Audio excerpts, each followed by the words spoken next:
Assalamualaikum warahmatullahi wabarakatuh. Halo semuanya, jumpa kembali dengan saya, Kang Restu. Apa kabar kalian semua? Semoga kalian selalu sehat, baik, dan tentunya dimudahkan segala urusannya oleh Tuhan Yang Maha Esa.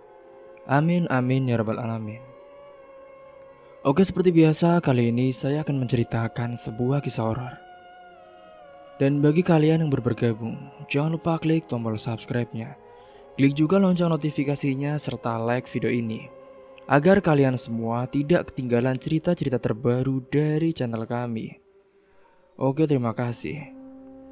Dan langsung saja tanpa berlama-lama lagi. Bagaimana kisahnya? Ini dia ceritanya. Kini Camelia terbaring lemah di kamarnya. Tubuhnya semakin kurus, wajahnya yang dulu cerah dan bersinar kini tampak pucat dan penuh bintik merah yang semakin hari semakin menyebar ke seluruh tubuhnya. Tangan dan kakinya pun mengalami hal yang sama. Muncul bercak-bercak aneh yang terasa gatal dan juga panas saat disentuh. Setiap malam ia sulit tidur, sering menggigil, meskipun tubuhnya terasa seperti terbakar. Anak-anaknya Raka dan Sila selalu setia di sisinya. Mereka masih kecil, tapi mereka tahu ada sesuatu yang tidak beres dengan ibu mereka. Sementara yang sulung yang sudah SMP sering diam-diam menangis saat melihat kondisi ibunya semakin memburuk. Sementara Sila saat itu, dia selalu memeluk Camelia setiap malam, seolah takut ibunya akan menghilang saat ia tertidur. Ibu jangan pergi ya, Bu.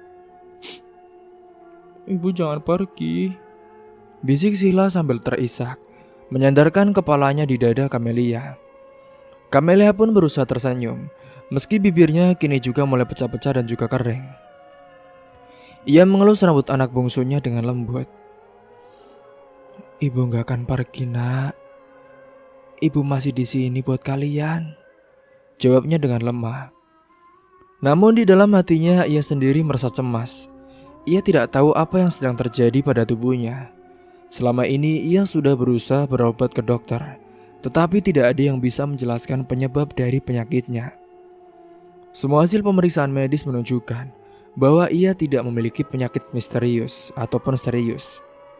Tetapi kenyataan di tubuhnya berkata dengan lain. Sementara di sisi lain, Randy semakin jauh darinya. Suaminya itu tidak pernah lagi menanyakan kabarnya secara langsung.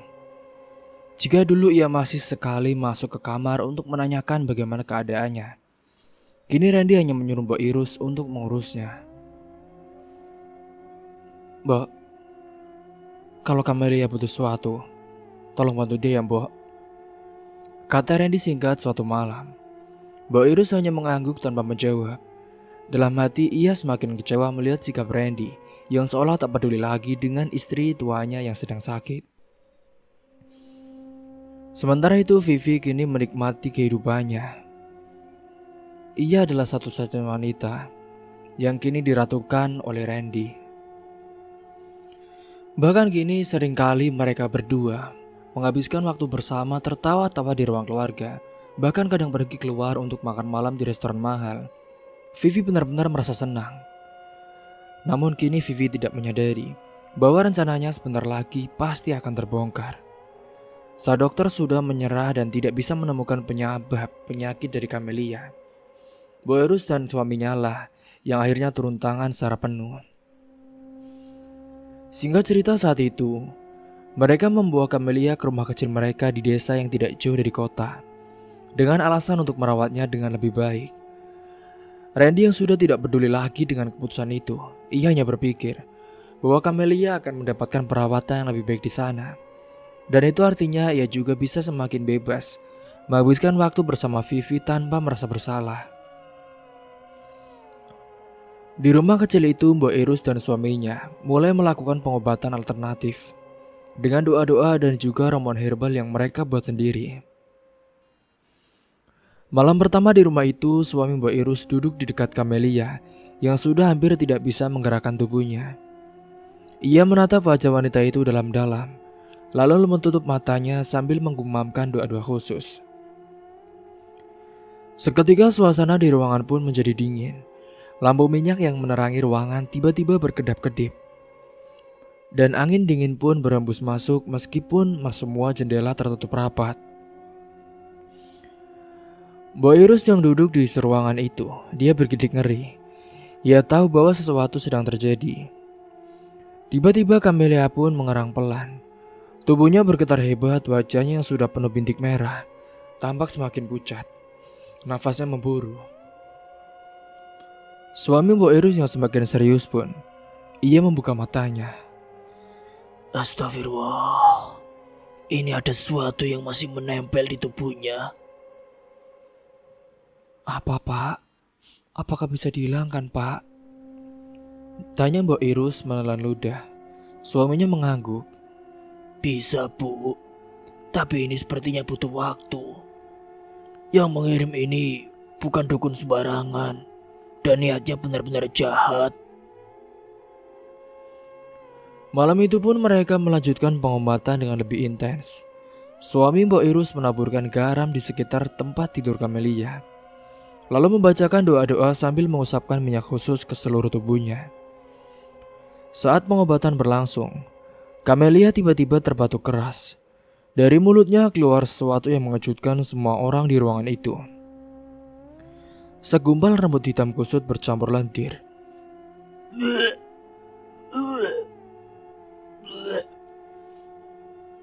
Camelia, keluarkan, keluarkan. Ya Allah, astagfirullahaladzim Camelia. Boirus terbelalak melihat itu. Sementara kedua anaknya yang juga ikut bersamanya, yang duduk di sudut ruangan langsung menangis ketakutan. Camelia sendiri tampak sangat kelelahan setelah muntah benda mengerikan itu. Namun kini untuk pertama kalinya dalam beberapa minggu terakhir, ia bisa merasakan tubuhnya sedikit menjadi lebih ringan. Sementara di tempat lain di rumahnya Randy, Vivi yang saat itu tidak mengetahui bahwa malam itu Camelia sedang diberikan pengobatan. Tiba-tiba dia terbangun dari tidurnya dengan tubuh berkeringat dingin. Dadanya terasa sesak. Ada perasaan tidak nyaman yang tiba-tiba menyerangnya. Ada apa ini? Ada apa ini? Gumamnya dengan panik. Ia mengusap wajahnya dan seketika saat itu merasa ada sesuatu yang aneh. Tangannya gemetar dan di dalam hatinya ia merasa ada sesuatu yang sedang berbalik arah. Namun ia tidak tahu bahwa malam itu adalah awal dari terbongkarnya semua rencana jahatnya. Boirus dan suaminya pun kini sudah mengetahui bahwa Camelia benar-benar menjadi korban ilmu hitam. Dan kini tinggal mereka yang akan mengembalikan ilmu itu kepada pengirim-pengirimnya. Mereka tidak akan tinggal diam. Sementara malam itu di rumah kecil di desanya milik Boirus, mereka mulai merencanakan langkah selanjutnya. Mereka tidak hanya akan menyembuhkan Camelia, tetapi juga pasti akan mencari tahu siapa dalang di balik semua ini. Dan ketika kebenaran terungkap, tidak ada yang bisa menyelamatkan Vivi dari apa yang akan terjadi padanya. Kini setelah keadaannya mulai stabil, Camelia yang sudah pulang ke rumahnya. Dia duduk di kursi kayu di beranda rumahnya. Udara pagi itu terasa sejuk, tetapi hatinya masih penuh dengan luka yang belum sembuh. Setelah melalui berbagai proses penyembuhan, tubuhnya memang sudah lebih baik, tetapi rasa sakit di hatinya masih terasa menusuk. Ia masih tidak percaya bahwa Vivi, istri muda suaminya sendiri, bisa-bisanya dia melakukan hal sekejam itu. Kini saat pertama kali mengetahui bahwa penyakit anehnya adalah akibat dari santet, Camelia sempat tidak percaya. Namun dengan semua bukti yang ada ditambah bantuan dari suami Boirus, ia tidak bisa lagi menutup mata. Ini bukan kebetulan. Ini memang sudah direncanakan oleh seseorang yang memiliki niat buruk kepadanya. Camelia juga tidak habis pikir. Sejak awal ia menerima kehadiran Vivi dengan lapang dada. Ia berusaha menjadi istri pertama yang bijaksana, bahkan membimbing Vivi agar bisa menyesuaikan diri di dalam rumah tangga mereka. Namun apa balasan yang ia terima? Pengkhianatan, rasa sakit, dan juga nyaris kehilangan nyawanya sendiri. Ia juga sangat marah kepada Randy, suaminya yang telah berubah. Jika dulu ia adalah sosok suami yang penuh kasih, sekarang ia lebih peduli pada Vivi dibandingkan dirinya dan juga anak-anak mereka. Bahkan saat ia sakit parah pun Randy sama sekali tidak mencoba mencari tahu lebih jauh. Ia lebih sibuk melayani Vivi, memenuhi semua permintaan istri mudanya itu, tanpa peduli pada Camelia dan juga anak-anak mereka. Kini setelah kesehatannya mulai membaik, Camelia memutuskan saat itu dia tidak bisa terus-menerus bergantung pada Mbok Irus dan suaminya. Bagaimanapun juga, ia harus tetap di rumahnya. Tidak mau kesana kemari bolak-balik. Hingga saat itu pun dengan ditemani Mbok Irus dan juga anak-anaknya. Ketika sampai di rumah, suasana terasa berbeda. Dulu rumah ini terasa hangat, tetapi sekarang terasa dingin dan juga asing. Seperti bukan rumahnya sendiri. Saat Camelia melangkah masuk ke dalam, ia merasakan tatapan tajam Vivi dari sudut ruangan. Vivi terkejut, wajahnya jelas menunjukkan keterkejutan yang tidak bisa disembunyikan. Kok bisa sih? Wanita itu masih hidup. Vivi menatapnya dari atas ke bawah, memastikan bahwa wanita yang baru masuk itu benar-benar Camelia dan bukan hantu. Ia tidak percaya bahwa wanita itu masih bisa berdiri dengan tenang setelah apa yang ia lakukan. Camelia tidak menggubris tatapan Vivi. Ia berjalan perlahan menuju kamarnya, ditemani anak-anaknya yang setia di sisinya. Kamar itu masih sama, tidak ada yang berubah, tetapi rasanya berbeda. Ada rasa dingin yang menyelinap, seolah tempat itu sudah kehilangan kehangatannya sejak ia pergi. Keesokan harinya, Randy pun akhirnya menyadari kepulangan Camelia. Saat ia melihat istrinya sudah bisa beraktivitas kembali, ia mendekatinya dengan raut wajah yang sedikit canggung. Mungkin dalam hatinya ia merasa bersalah karena selama ini ia telah mengabaikan istrinya yang sedang sakit. Lia, kamu sudah baikan? Tanyanya dengan nada yang sedikit ragu. Camelia menoleh sekilas tetapi tidak memberikan jawaban. Ia tidak ingin berbasa-basi dengan suaminya. Lia, sebenarnya kamu sakit apa sih? Aku dengar dari Mbok Irus kamu sempat kritis. Lanjut Randy. Camelia tetap diam. Ia mengambil segelas air di atas meja dan meminumnya perlahan, seolah tidak mendengar pertanyaan dari suaminya. Randy yang semakin merasa tidak nyaman biasanya. Camelia selalu menjawab pertanyaan dengan ramah, tetapi kali ini berbeda. Melia, kamu gak mau cerita ke aku? Randy mencoba lagi. Camelia akhirnya menatap suaminya dengan mata yang penuh luka. Ia menghela nafas panjang menahan emosi yang sudah bertumpuk di dadanya. Aku gak butuh apa-apa lagi, Mas. Aku cuma mau satu hal. Mana uang bulanan untuk aku dan anak-anak itu? Sudah, cepat, katanya dengan suara dingin. Randy terdiam, jawaban Camelia seperti pukulan keras di wajahnya. Biasanya Camelia selalu ingin berbicara dengan lembut, tetapi kali ini nadanya dingin, seolah tidak lagi peduli dengan Randy sebagai suaminya. Baiklah, aku akan kasih kamu uang untuk kalian. Tapi kamu benar-benar gak mau cerita apa yang terjadi? Cerita buat apa, Mas? Sudah terlambat, Mas. Kamu gak ada di samping aku saat aku hampir mati. Jadi sekarang, aku juga gak perlu kamu tahu semuanya, Mas.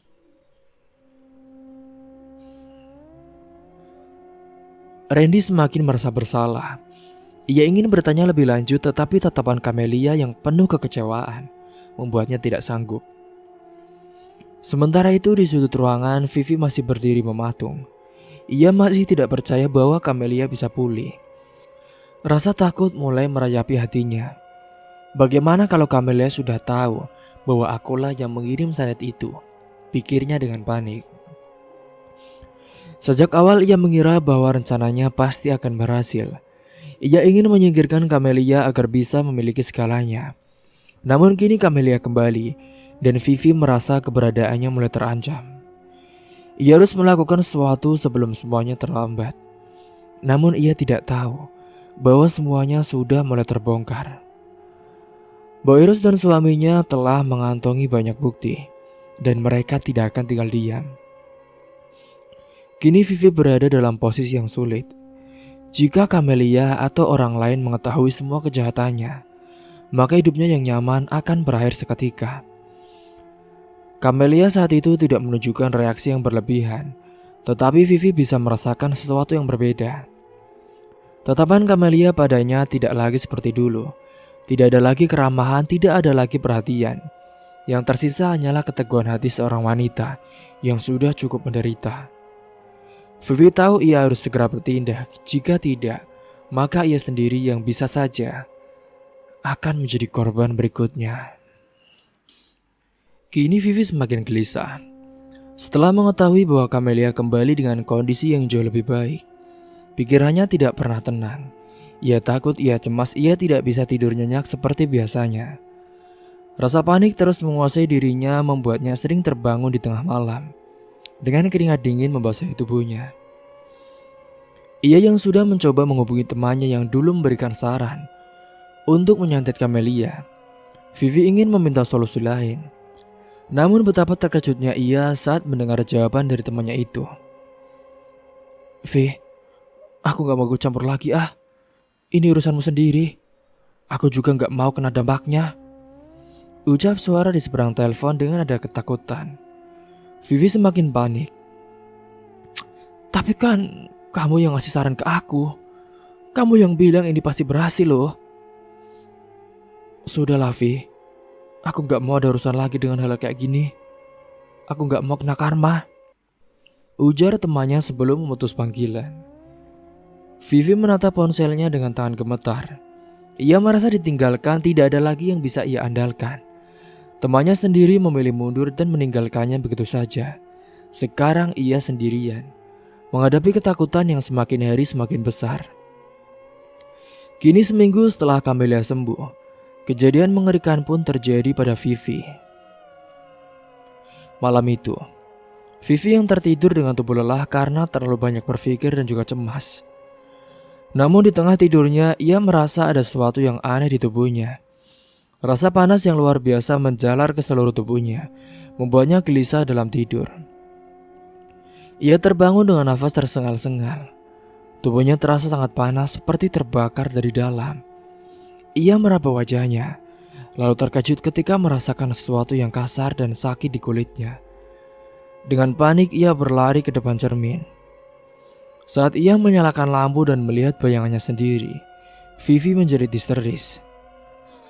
Seluruh wajahnya kini penuh luka menganga yang merah dan mengeluarkan cairan nanah.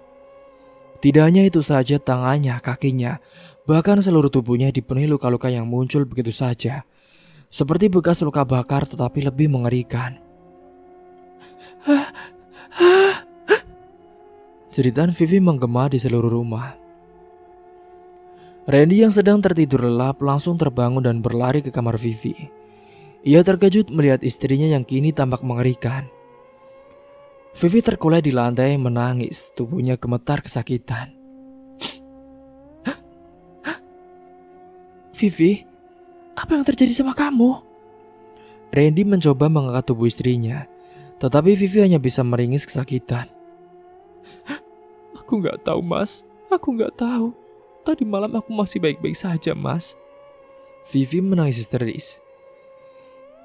Hingga keesokan harinya pun dokter dipanggil ke rumah untuk memeriksa kondisi Vivi. Namun sama seperti yang terjadi pada Camelia sebelumnya, dokter biasa tidak bisa menemukan penyebab pasti dari penyakit Vivi. "Maaf pak, ini secara medis tidak bisa dijelaskan ini. Luka-luka ini muncul tiba-tiba tanpa sebab yang jelas. Kami mungkin hanya bisa memberikan obat untuk meredakan rasa sakitnya, tetapi kami tidak bisa menjamin kesembuhannya," ujar dokter dengan ekspresi bingung. Randy semakin bingung dan juga frustasi. ia mulai merasa ada yang janggal. Vivi dulu sehat, cantik, penuh energi. Tapi sekarang tubuhnya dipenuhi luka dan juga terlihat sangat mengerikan. Camelia yang melihat kejadian itu pun hanya diam. Dalam hatinya ia sudah menduga bahwa Vivi sedang menerima balasan dari perbuatannya sendiri. Namun ia tidak ingin bersikap seperti Vivi yang dulu tega menyakitinya. Saat itu, ia pun memanggil Mbok Eros untuk bertanya tentang apa yang terjadi pada Vivi. "Mbok, apa ini seperti yang aku pikirkan, Mbok?" tanya Camelia dengan suara pelan. Mbok Eros mengangguk pelan. Iya, Nduk. Benar, ini balasannya. Vivi kena akibat dari perbuatannya sendiri. Orang yang berbuat jahat, apalagi pakai cara kotor, pasti akan mendapatkan balasannya cepat atau lambat. Camelia menghela nafas panjang. Tapi Mbok, aku tidak ingin dia tersiksa seperti ini, Mbok. Meskipun dia telah menyakitiku, aku tidak ingin dia jadi orang yang balas dendam. Camelia, itu bukan balas dendam. Itu akibatnya dia kena karma sendiri. Itulah bedanya kamu dan dia, Camelia. Kamu tetap punya hati yang baik meskipun kamu sudah disakiti, tapi ingat, ini bukan perbuatanmu. Ini adalah akibat dari perbuatannya. Dosa akan menemukan jalannya sendiri untuk menghukum orang yang berbuat zalim. Sementara itu Vivi semakin tersiksa. Luka-luka di tubuhnya terus bertambah setiap hari dan rasa sakitnya semakin parah. Ia menangis sepanjang malam, tidak bisa tidur, tidak bisa makan dengan nyaman. Bahkan rasa takut pun semakin menguasainya. Setiap kali ia menutup mata, ia merasa seperti ada sosok-sosok menyeramkan yang sedang mengawasinya. Terkadang ia mendengar suara bisikan di telinganya, suara yang membuatnya semakin takut dan juga merasa tertekan. Ini semua salahku. Ini semua salahku. Berhenti. Berhenti. Gumamnya sendiri dalam tangis. Di sisi lain Randy mulai merasa semakin tertekan. Vivi yang dulu selalu bermanja-manja kepadanya, kini berubah menjadi wanita yang penuh kesengsaraan. Ia juga tidak tahu harus berbuat apa. Yang lebih membuatnya frustasi adalah kenyataan bahwa anak-anaknya, Raka dan Sila, semakin menjauhinya. Mereka lebih memilih untuk bersama dengan ibunya Camelia, bahkan tidak pernah lagi meminta perhatian dari ayahnya. Hari demi hari berlalu, Vivi semakin tersiksa. Ia tidak bisa lagi dandan cantik seperti dulu. Tidak ada lagi pakaian mahal yang bisa ia pakai dengan percaya diri. Kini yang tersisa hanyalah tubuh yang penuh luka dan juga wajah yang bahkan tidak sanggup ia lihat di cermin. Ia benar-benar menerima balasannya sendiri. Namun apakah ini akan menjadi akhir bagi Vivi? Saat ini, hidup Vivi sudah berada di ujung tanduk. Randy duduk termenung saat itu. Pikirannya masih sulit menerima kenyataan yang baru saja ia lihat. Singkatnya saat itu, Camelia benar-benar berbicara semuanya kepada Randy. Ia mengangkat wajahnya menatap istrinya yang kini duduk di hadapannya dengan raut wajah tenang namun penuh luka dari masa lalu. Jadi, selama ini Vivi yang mengirim guna-guna ke kamu. Dia tega menyantet kamu. Suara Randy parau, seakan tidak percaya dengan apa yang baru saja terungkap. Camelia mengangguk pelan. Iya, Mbak Eros dan suami yang membantu aku menemukan jawabannya, Mas. Aku juga tidak pernah menyangka Vivi akan melakukan hal jahat itu. Randy menghela nafas panjang. Dadanya terasa sesak.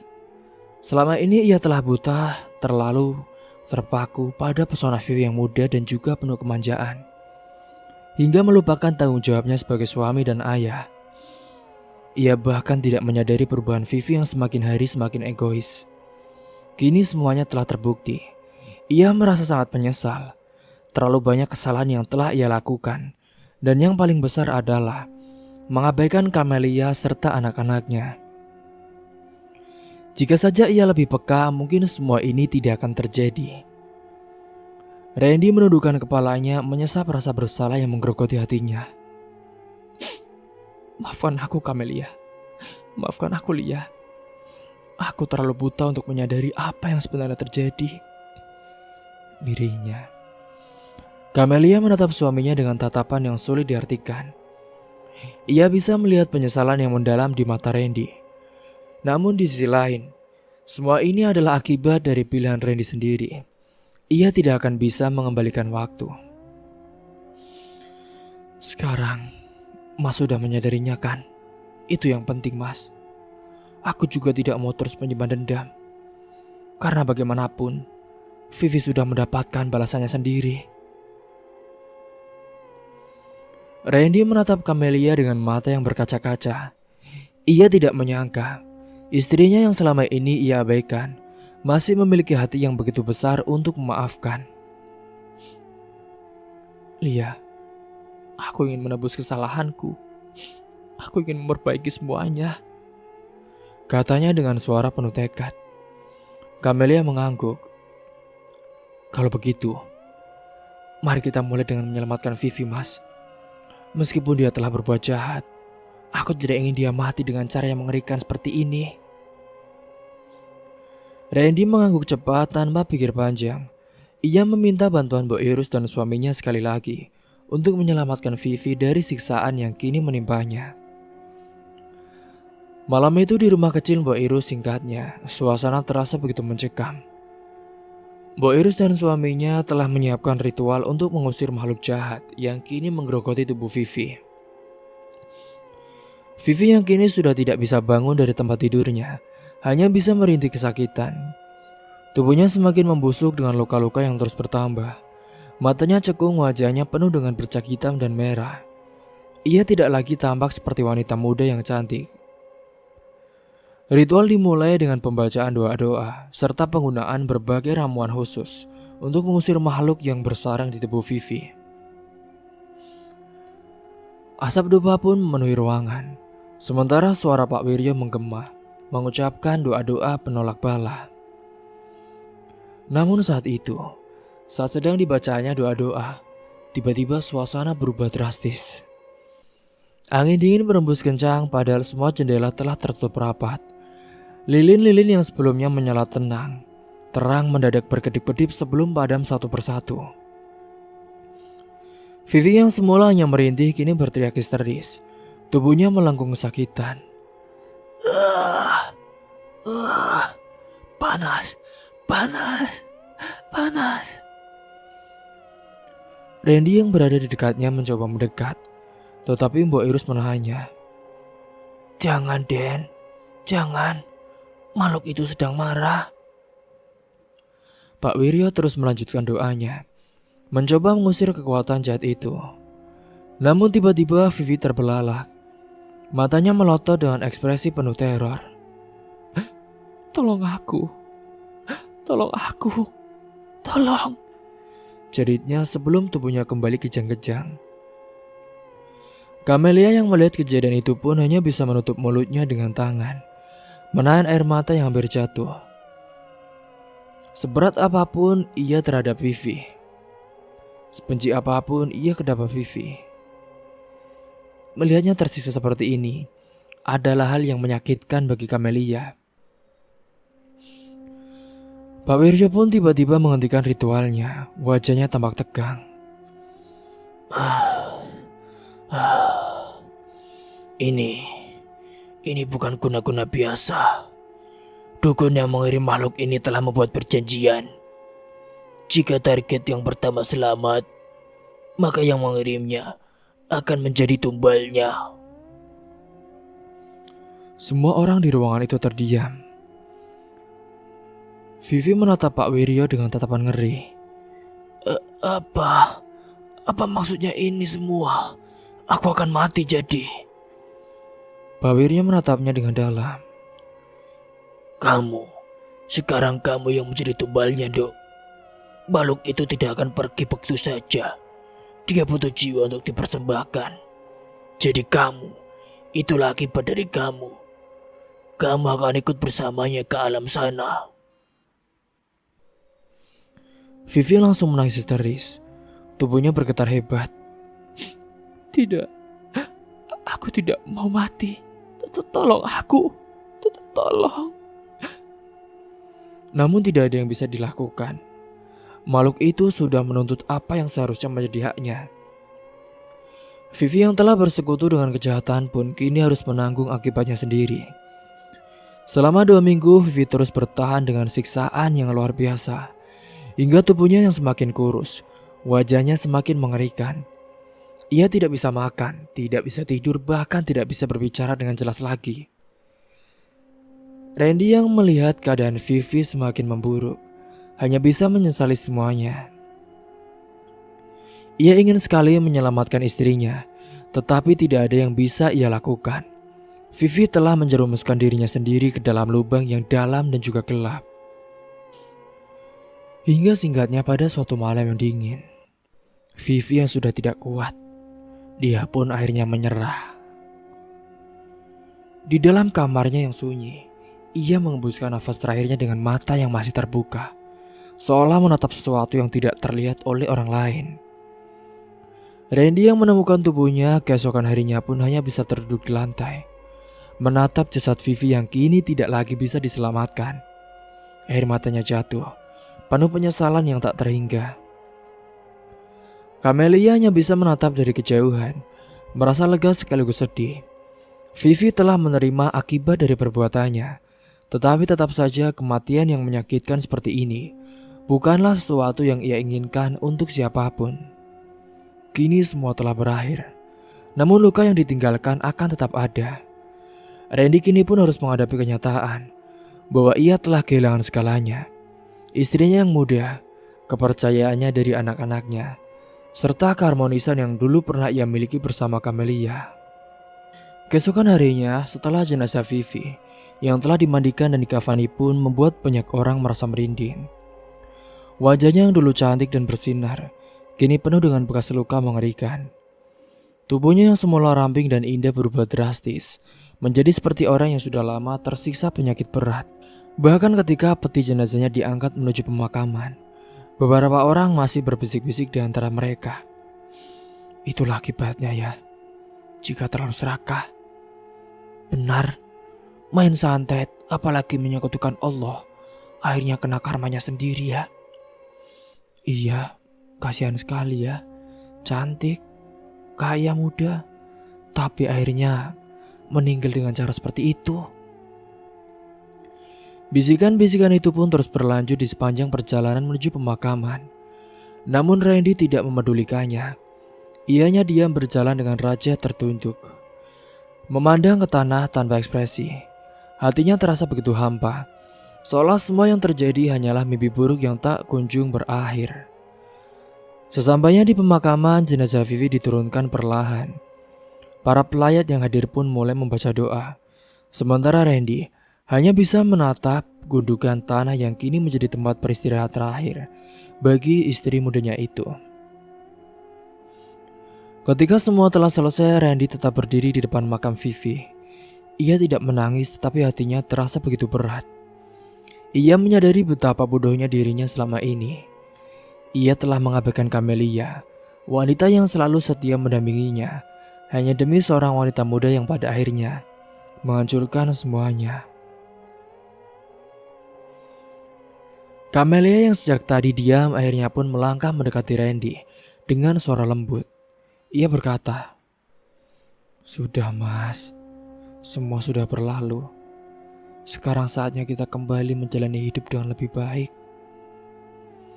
Randy menoleh menatap wajah Camelia yang masih tetap sama seperti dulu. Penuh ketulusan, air mata pun yang sejak tadi ditahannya akhirnya jatuh berkat ucapan lembut dari Camelia. Ia merasa sangat beruntung masih memiliki Camelia di sisinya. Hingga setelah pemakaman selesai, mereka pun kembali ke rumah. Rumah yang dulu terasa begitu mewah kini terasa kosong, sepi tanpa kehadiran Vivi yang dulunya begitu mendominasi suasana.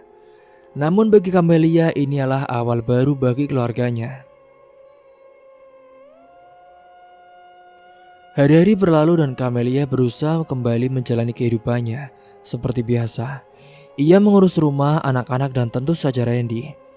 Meski rasa sakit dan trauma masih ada, ia memilih untuk memaafkan segalanya. Bagi Camelia tidak ada gunanya terus menyimpan dendam. Ia ingin membangun kembali keluarga yang hampir hancur.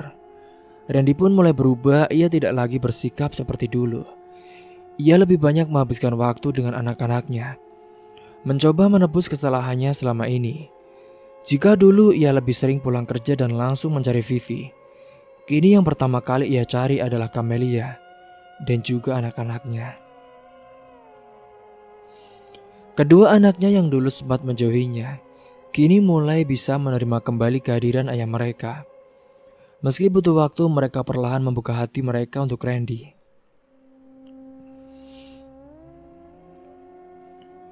Kini seiring berjalannya waktu, Camelia yang melihat perubahan dari suaminya, dia merasa lega.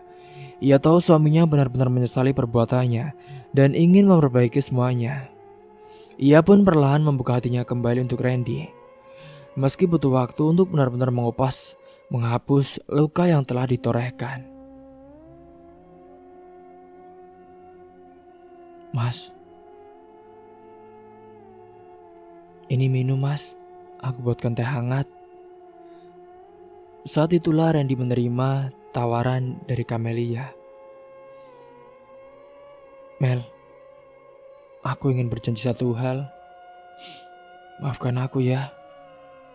Aku juga janji aku tidak akan pernah mengulangi kesalahan yang sama lagi, Mel. Aku sudah kehilangan terlalu banyak hal berharga dalam hidupku sekarang. Aku hanya ingin hidup tenang dan bahagia bersama kamu dan anak-anak. Mas, aku sudah memaafkanmu, Mas.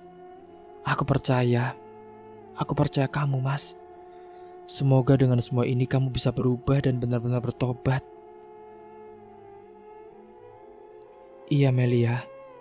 Aku janji. Oh ya, Mel. Ini ada kabar bahagia loh. Kemarin usahaku ya, untung besar. Jadi kita bisa liburan bersama ke luar negeri. Itulah impian kamu. Iya mas, syukurlah alhamdulillah. Saat itu Camelia dan Randy pun saling berpelukan mesra. Sementara kedua anaknya yang melihat pun langsung menghampiri dan memeluk mereka berdua. Sejak saat itulah kehidupan mereka perlahan kembali normal. Tidak ada lagi pertengkaran, tidak ada lagi persaingan. Hanya ada keluarga yang mencoba bangkit dari masa lalu yang penuh luka. Meskipun bayangan Vivi masih ada dalam ingatan mereka, tetapi mereka tahu hidup harus terus berjalan. Mereka memilih untuk mengambil pelajaran dari semua yang telah terjadi dan melangkah ke depan dengan penuh harapan.